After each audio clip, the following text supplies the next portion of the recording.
All right, so today we're going to talk about the generation war, the generational wars. And to understand that, you have to understand as society has progressed generationally, generations tend to be about 50-50 between altruist and anarchist. Altruism, which is safety in numbers or herd mentality, and anarchy, which doesn't mean what the modern definition of it has become to mean, which is just lawless abandon. Anarchy, if you look at the word comes from in Greek, it actually doesn't mean no rules, it just means no masters. However, each generation has a larger leaning to one side or the other, as it's been, since the dawn of time. To kind of give you an example of between baby boomers and Gen X, for instance, baby boomers are way more altruist, and Gen X are typically more anarchist. It's about the individual. Anarchist is for the individual. Individual people are more important, whereas altruism would say the needs of the many outweigh the needs of the few or the one. In today's words would mean based or woke.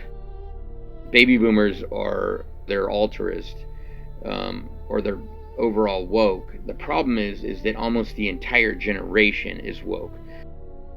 Gen X is more largely conservative overall. Even though if you asked a lot of Gen Xers, they would say they were liberal, but if you really nailed them down to what their individual beliefs are, they would be more libertarian or more conservative in general, as I have found talking to Gen Xers myself.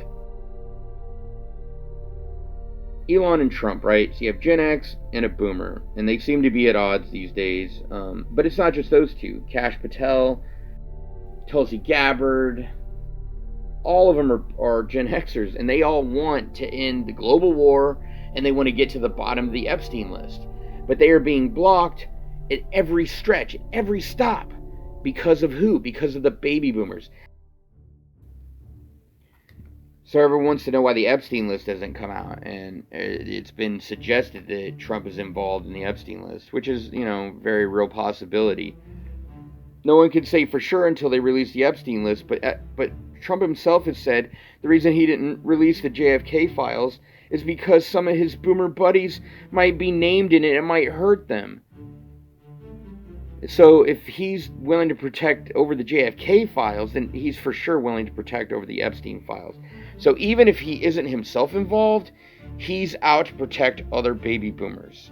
He is the ultimate boomer himself. I mean, he's a narcissistic child and who shouldn't really be president, but honestly, if he's the best we got to choose from, it just proves what garbage the baby boomers generation is.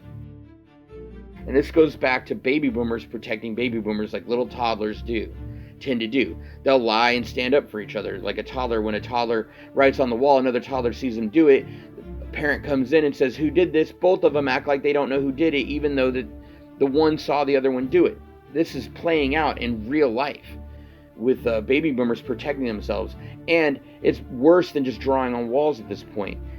They are responsible for the Epstein debacle.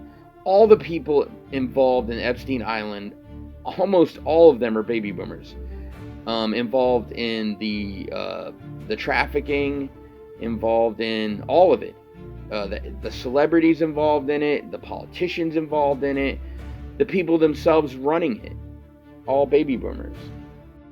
So baby boomers as a generation has a vested interest in keeping the Epstein list from ever coming out, because it isn't just going to make a couple baby boomers look bad, it's going to make the entire generation look bad.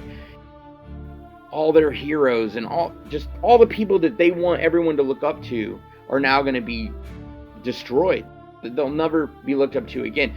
They'll be looked down on for all of eternity, basically, while they're freaking out and keeping power for so long. It's about shame, about public shame. They're the most worried that people are going to find out how degenerate, how criminal, how greedy, how just in general overall bad people they are as a group.